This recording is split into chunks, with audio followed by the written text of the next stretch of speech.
When we speak of modern football, we have to admit that a player's reputation is not always well deserved. Agents and journalists are always eager to inflate hype around footballers to boost their popularity and market value. But all that noise not only brings them better contracts and career prospects, but also multiplies the weight of expectations. This video by Goal24 is about 10 most overrated footballers in the world. But first, here's our question for you. Which one of these players cost his club more? Jonathan Woodgate, Real Madrid; Andre Gomes, Barcelona; Wilfred Bony, Manchester City; or Mario Götze, Bayern Munich? Please leave your answers in the comments and get ready for watching. Ansu Fati. A couple of years ago, in the 2019-20 season, the Barca prodigy Ansu Fati made a first-team debut at the age of only 16, which made him the youngest Barcelona player of the 21st century. The head coach, Ernesto Valverde, was a big fan of him and kept giving the youngster one chance after another. Though very young, Fati was mature enough for first-team football, as he scored 2 goals and made an assist in his 3 first games for Barca. That made many fans think of Ansu as one of the most promising players of his generation. But time passed, and the winger still lacked something to make a step forward. The club's financial problems and all the coaches who kept coming didn't help the youngster's improvement either. But Ansu's biggest problem has been, of course, his injury proneness. In the 2021 season, he suffered a meniscus tear that made him miss 45 games in all competitions. Last season was also marked with recurring injuries, and at that time it was a hamstring injury, which made Fati miss another 35 games. This season, fortunately, has been much better for Fati, as he only missed 2 matches due to his bruised knee, though his former injuries make it hard for him to come back to the rhythm of big football. However, the 20-year-old Fati is still considered a top prospect, and many big clubs, including Manchester United, are ready to pay a fortune for the Barca prodigy. But the fact is that Fati has only made 10 appearances as a starter in this season's La Liga. The Spaniard is burdened with his playing time, but he's determined to stay and prove himself worthy at Barca. The player's father, in his turn, gave an angry interview as he attacked Xavi with criticism for not giving Fati the playing time he deserves. But does Ansu deserve more after his market value had dropped by as much as 45 million euros? That is a big question. Marc Cucurella. The Spaniard got a taste of Premier League football in summer 2021 and had a more than decent first season with Brighton. Cucurella, the Barca Academy product, able to play both on the left and as a left centre-back, was named Player of the Year at Brighton and, as you would expect, became a transfer target for bigger clubs. Manchester City were believed to be the most interested side, as Josep Guardiola was eager to sign his compatriot. But Brighton's demands, 67 million euros, were too much even for Man City. Chelsea, however, were ready to pay the required sum, so Cucurella came to Stamford Bridge to play under Thomas Tuchel, who saw him not only as a left back, but one of 3 centre-backs in a more attacking formation. Cucurella did a pretty good job in the first couple of games, but lost the momentum and started making outrageous mistakes afterwards. The defender would close down an opponent too harshly, thus creating pockets of space behind his back, and at times Cucurella would pretty much make assists to the opponent's attackers.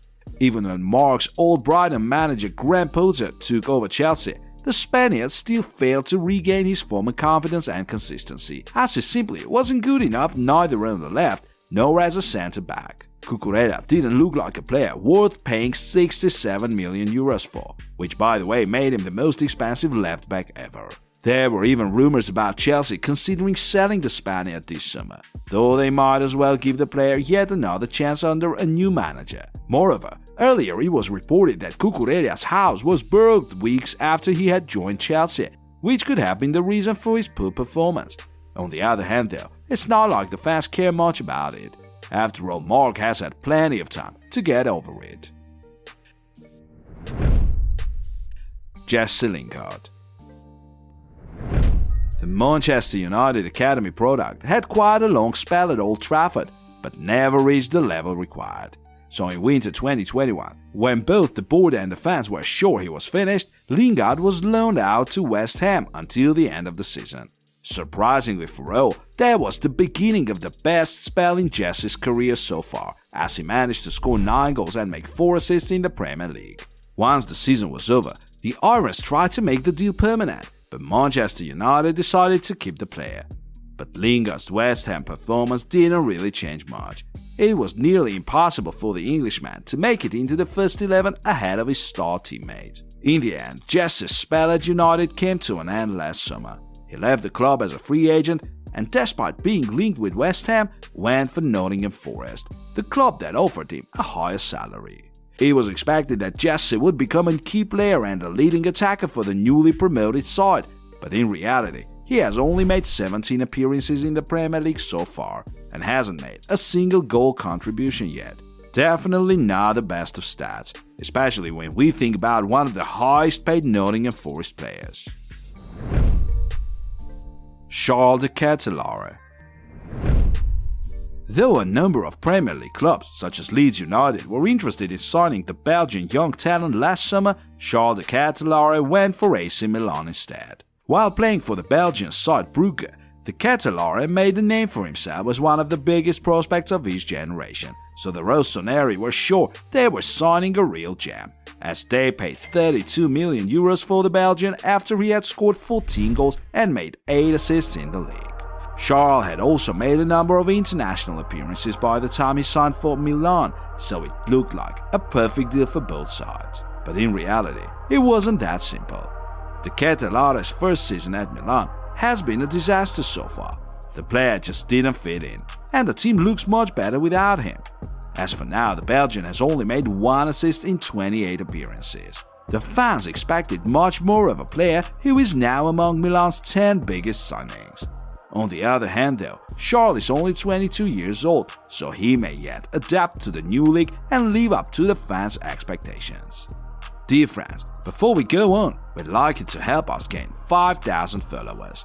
If you like our videos, please leave a like, subscribe, and don't forget to turn on the bell button so that you don't miss our next video. Rafinha.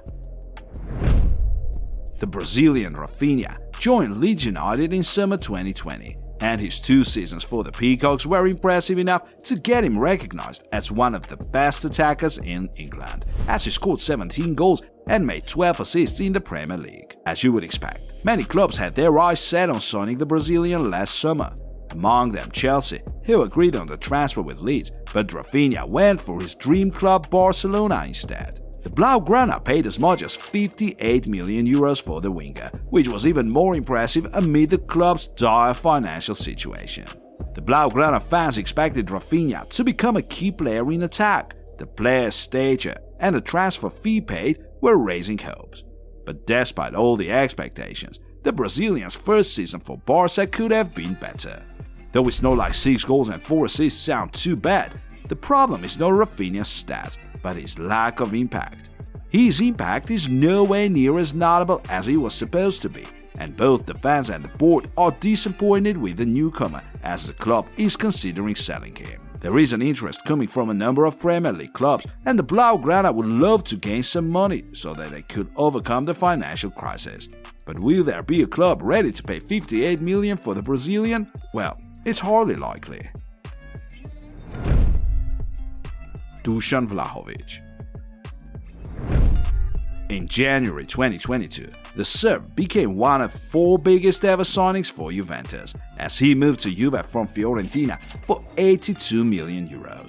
At that moment, Dusan Vlahovic was probably the best striker in Serie A.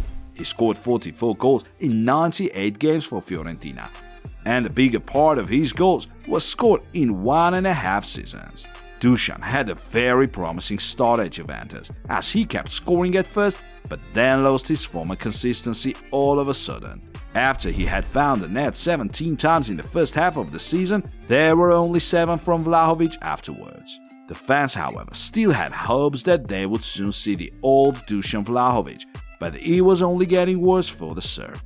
This season, he has only scored 8 goals in Serie A so far. though he's still US best goalscorer, as his fellow attackers Moise Kean and Arkadiusz Milik scored only 6.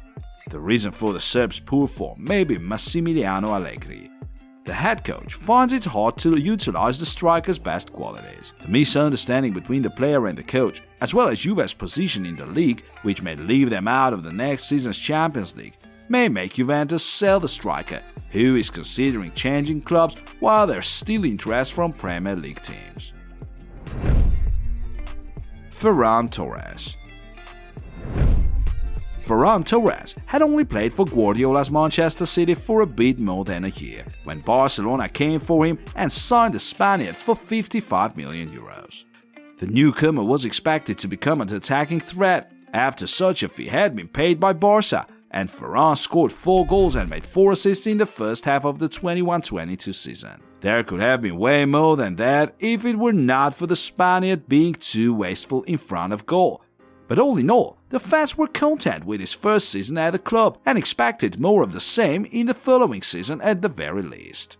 But what happened is that Ferran's progress stalled, as the player tailed off and lost his place in the first 11. Even though Torres has always been a player of great versatility, able to play anywhere in attack, Xavi now seems to trust other attackers more. As a result, Ferran has played 335 less minutes so far this season than he had played in the previous one, after having joined the team in January. It is reported that Torres finds it hard to get over the fans' criticism. However, he is determined to stay at Barca even though the club would rather get rid of him. Jack Grealish. In summer 2021, Jack Grealish became the biggest transfer signing in the Premier League history, as Manchester City signed him from Aston Villa for €117.5 million.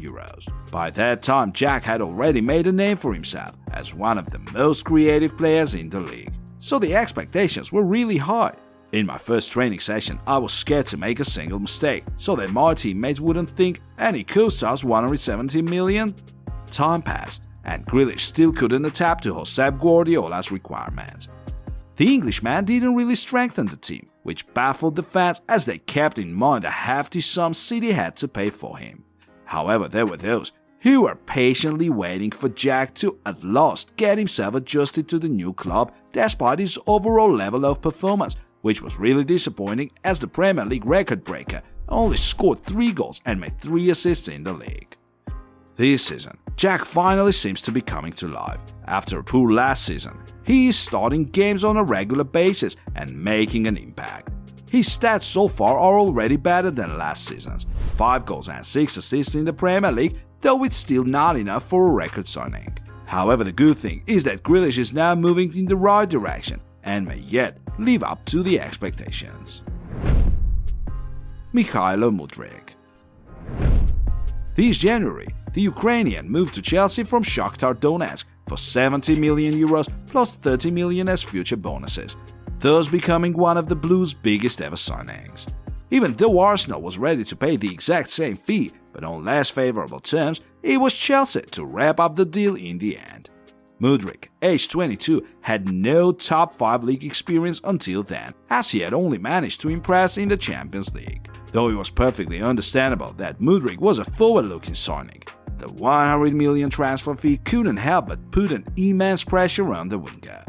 Mikhailo came in as a sub and put on a decent performance on his debut against Liverpool, which was quite inspiring from the Blues newcomer, but that was probably his best game for Chelsea so far. Mudryk still finds it hard to catch up with the pace of the game, and is hardly a problem for Premier League defenders, as he seems to lack both confidence and tactical familiarity. As for Mudryk's worst game so far, it was probably the one against Aston Villa, where he failed to score 2 big chances. The winger has only made 1 assist for Chelsea so far, and for that he must give credit to Mateo Kovacic and his finishing.